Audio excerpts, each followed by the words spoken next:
Hello दोस्तों, नमस्कार। मैं अजय यादव दृष्टि क्लासेज भटनी में आपका स्वागत करता हूं। जैसा कि दोस्तों आप लोगों को पता होगा, इतिहास विषय पे हमारी जो अगली क्लास है मुख्य रूप से है 6ठी शताब्दी ईसा पूर्व। ठीक है, इसके पीछे हम लोग पढ़ चुके हैं 6ठी शताब्दी ईसा पूर्व के बारे में। 6ठी शताब्दी ईसा पूर्व में मुख्य रूप से महाजनपदों का उदय हुआ था। ठीक है, उत्तर वैदिक काल समाप्त हुआ, उसके बाद से महाजनपद का उदय हुआ। महाजनपद मुख्य रूप से 16 महाजनपद निकल करके आए 6ठी शताब्दी ईसा पूर्व में। इसके बाद से जो 6ठी शताब्दी ईसा पूर्व है, ये मुख्य रूप से किस धर्म से? भागवत धर्म से। ठीक है, भागवत धर्म। इसके पीछे हम लोग पढ़ चुके हैं भारत के प्रमुख मंदिर। ठीक है, भारत के प्रमुख मंदिर यानी कौन सा मंदिर कहाँ पे है, किस देवता के लिए प्रसिद्ध है। ठीक, ये जो नई वीडियो है मुख्य रूप से भागवत धर्म से। ठीक है, भागवत धर्म। भागवत धर्म मुख्य रूप से जो भगवान कृष्ण को लोग मानते थे उसी को क्या कहा गया? भागवत धर्म। ठीक, भागवत धर्म का एक और नाम है जिसका नाम है वैष्णव धर्म। ठीक है, अगर जो कहीं पे वैष्णव धर्म या भागवत धर्म दोनों नाम दे दे तो इसमें कंफ्यूज मत होइएगा, क्योंकि भागवत धर्म और वैष्णव धर्म दोनों क्या है? समान है। ठीक है, तो इसीलिए भगवान कृष्ण से संबंधित धर्म यानी भगवान कृष्ण से संबंधित जो धर्म निकल के आया 6ठी शताब्दी ईसा पूर्व में, उसी को क्या कहा गया? भागवत धर्म या वैष्णव धर्म। ठीक है, कृष्ण के बारे में जन्म से कुछ संबंधित प्रमाण नहीं मिले, यानी कृष्ण भगवान का जन्म कहाँ पे हुआ था, कैसे हुआ था, इसके बारे में कुछ स्पष्ट प्रमाण तो नहीं मिला है, लेकिन कुछ ऐतिहासिक तथ्य हैं। कुछ ऐतिहासिक तथ्य हैं जिनके अनुसार बताया गया है कि कृष्ण भगवान का जन्म किनके यहाँ हुआ था? देवकी पुत्र के रूप में हुआ था। ठीक है, कुछ स्पष्ट प्रमाण नहीं है लेकिन वे ऐतिहासिक हैं, यानी ऐतिहासिक रूप में हमको प्राप्त होता है कि कृष्ण भगवान का जन्म हुआ था। ठीक है, इसको भागवत धर्म को क्या कहा गया? वैष्णव धर्म। ठीक है, वैष्णव धर्म। भागवत धर्म का ही एक और नाम है, क्या है? वैष्णव धर्म, यानी कृष्णवंशी। कृष्णवंशी इसे कहते हैं, कृष्णवंशी यानी कृष्ण को मानने वाले को ही क्या कहा गया? कृष्णवंशी कहा गया। इनके दो अन्य नाम है। ठीक है, यानी कि मुख्य रूप से भागवत धर्म या वैष्णव धर्म। वैष्णव धर्म या भागवत धर्म, इसके बाद इनके दो अन्य नाम है जिनका नाम है सातवत धर्म और पांचरात्य धर्म। ठीक है, सातवत धर्म और पांचरात्य धर्म, इनके दो अन्य नाम है। ठीक है, तो सातवां धर्म किसे कहा गया और पांचरात्य धर्म किसे कहा गया, इन दोनों के बारे में हम आगे चर्चा करेंगे। ठीक है, इसमें जो पहला टॉपिक है, भागवत धर्म के प्रवर्तक कृष्णवंशी थे। ठीक है, या भागवत धर्म कहें या वैष्णव धर्म कहें। ठीक है, इन दोनों के जो प्रवर्तक थे, प्रवर्तक को क्या थे? कृष्णवंशी थे, या कृष्ण के अनुयायी, यानी कृष्ण भगवान की पूजा करने वाले को ही क्या कहा गया? कृष्ण का अनुयायी कहा गया। ठीक है, यानी जो कृष्ण भगवान की पूजा करते थे उसी को क्या कहा गया? कृष्णवंशी। इसीलिए इस धर्म का नाम क्या पड़ा? भागवत धर्म।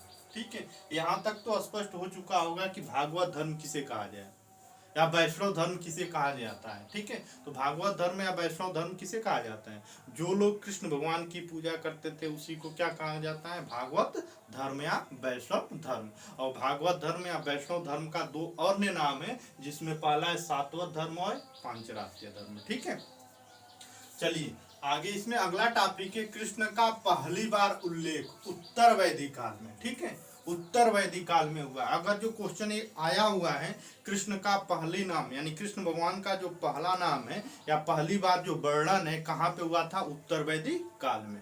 इसके पीछे हम बता चुके हैं, जब वैदिक काल पढ़ा रहे थे तो ऋग्वैदिक काल और उत्तर वैदिक काल। ठीक है, ऋग्वैदिक काल यानी ऋग्वेद से जो जानकारी मिली है, उत्तर वैदिक काल यानी ऋग्वेद को छोड़ करके यजुर्वेद, सामवेद और अथर्ववेद से जो जानकारी प्राप्त हुई उसको किस में रखा गया? उत्तर वैदिक काल में। ठीक है, तो उत्तर वैदिक काल में कृष्ण का स्पष्ट प्रमाण यानी कि पहली बार जो उल्लेख प्राप्त हुआ है वो कहाँ पे हुआ है? उत्तर वैदिक काल में। ठीक, और उत्तर वैदिक काल में मुख्य रूप से छंदोगो उपनिषद। ठीक है, उत्तर वैदिक काल में छंदोगो उपनिषद में देवकी पुत्र के रूप में कहा गया है। ठीक है, यानी कि कृष्ण भगवान जो थे किसके पुत्र थे? देवकी के पुत्र थे। कहाँ से प्रमाण मिला है? तो छंदोगो उपनिषद से। ठीक है, और मुख्य रूप से किसमें? उत्तर वैदिक काल में जानकारी प्राप्त हुई है पहली बार। ठीक है, अगला है विष्णु का सर्वप्रथम उल्लेख। ठीक है, यानी विष्णु का सर्वप्रथम उल्लेख कब हुआ है?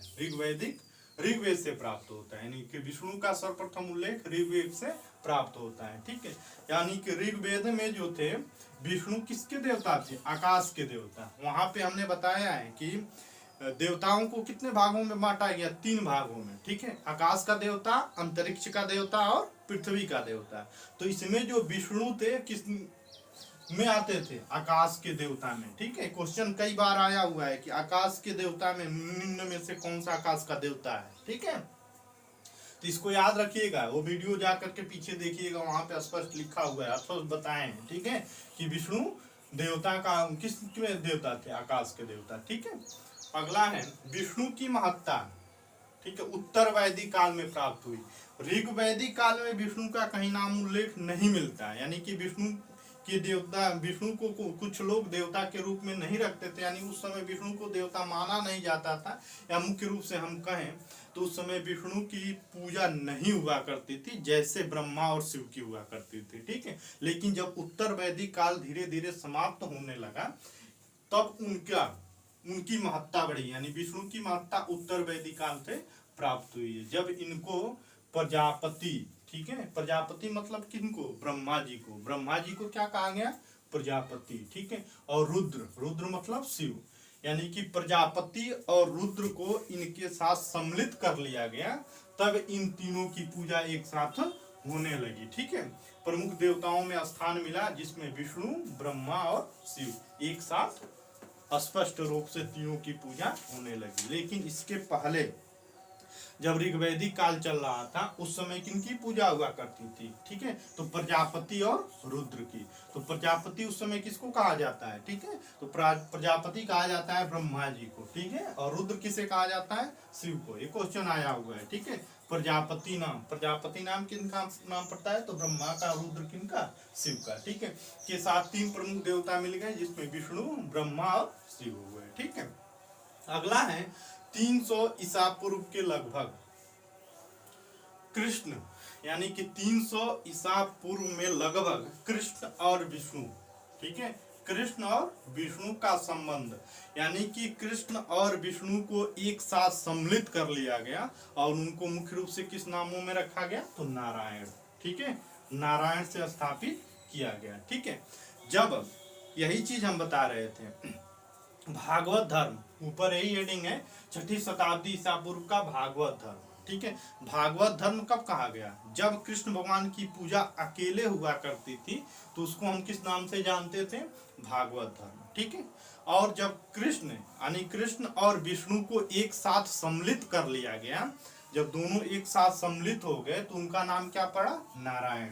ठीक है, नारायण नाम पड़ा। ठीक है, इसको याद रखिएगा, जब कृष्ण और विष्णु को एक साथ सम्मिलित कर लिया गया तो उसका क्या नाम पड़ा? नारायण। ठीक है, और नारायण जब, यानी कि कृष्ण और विष्णु जब एक साथ दोनों संयुक्त रूप से दोनों की पूजा होने लगी, तब वैष्णव धर्म यानी कि भागवत धर्म का नाम बदल करके क्या हो गया? वैष्णव धर्म। ठीक है, तो इसको याद रखिएगा कि वैष्णव धर्म कब इनका नाम पड़ा?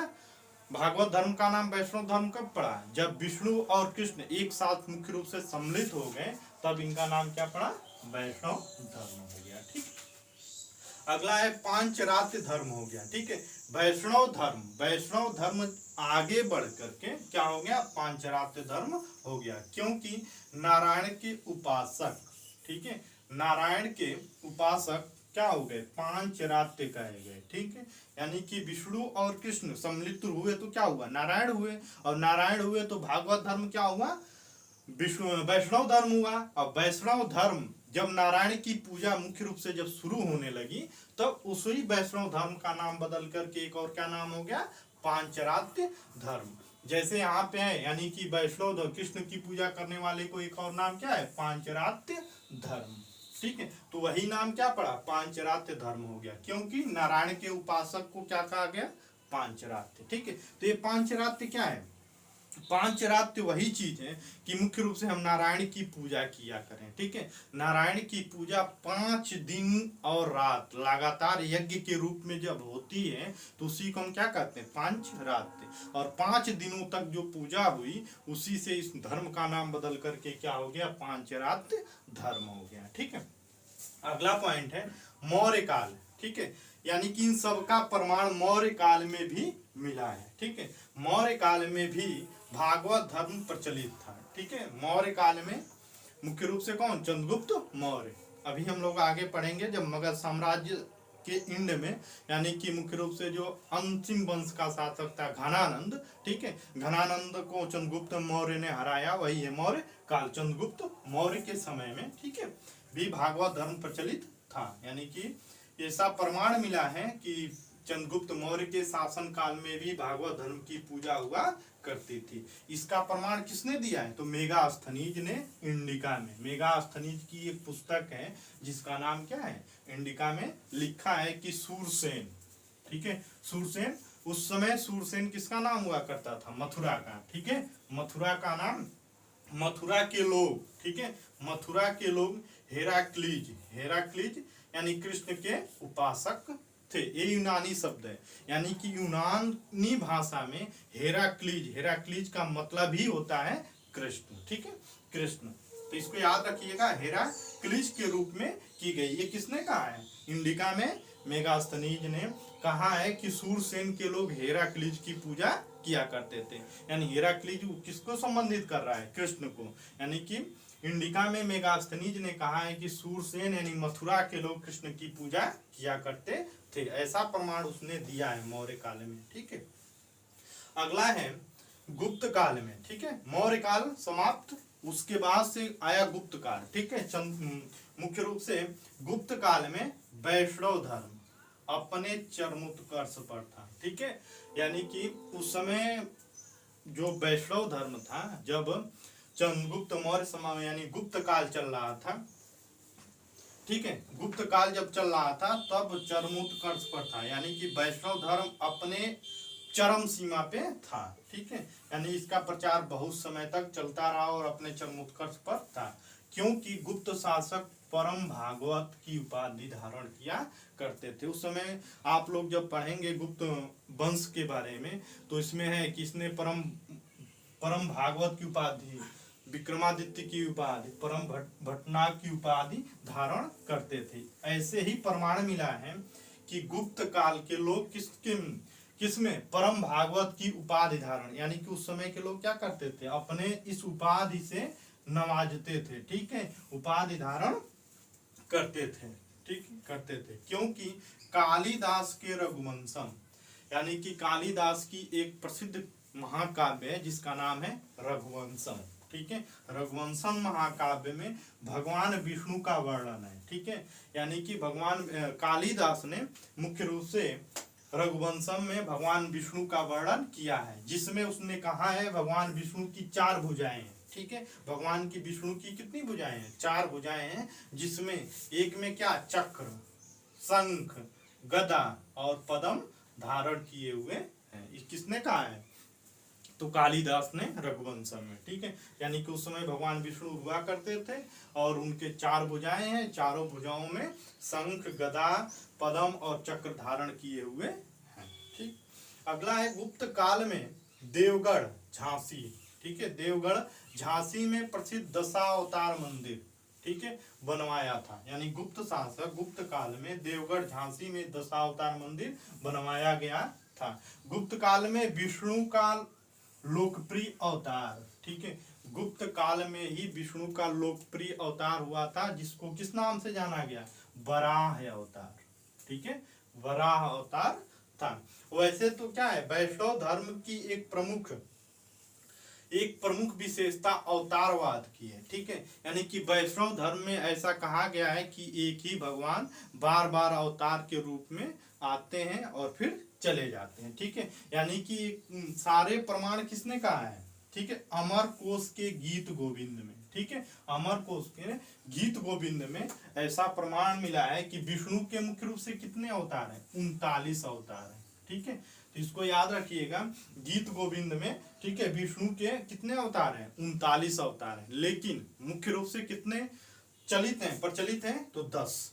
ठीक है, 10 अवतार इनके प्रचलित हैं, जिसमें पहला कौन सा है, मत्स्य अवतार, जिसमें पहला है मत्स्य अवतार, दूसरा है कुर्मा अवतार, ठीक है, तीसरा है वराह अवतार, चौथा है नरसिंह अवतार, ठीक है, पांचवा हमारा है वामन अवतार, पांचवा है वामन अवतार, छठवां है परशुराम अवतार, ठीक है, सातवां है रमा अवतार और आठवां है कृष्णा अवतार, ठीक है, और नौवां जो है बुद्ध अवतार, ठीक है। यही महाजनपद काल भगवान बुद्ध का जो जन्म हुआ है उनको 9वें भगवान के रूप में रखा गया है। और ऐसा कहा जाता है कि जो 10वां भगवान का जन्म होगा वो मुख्य रूप से कलयुग के अंत में, ठीक है, कल्कि अवतार के रूप में होगा।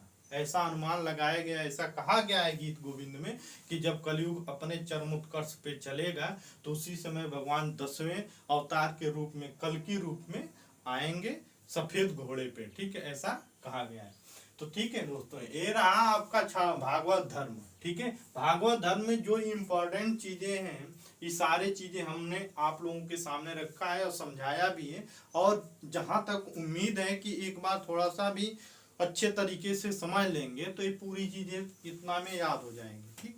तो अगर जो वीडियो अच्छी लगी हो तो लाइक कीजिए, शेयर कीजिए और सब्सक्राइब कीजिए। जय हिंद।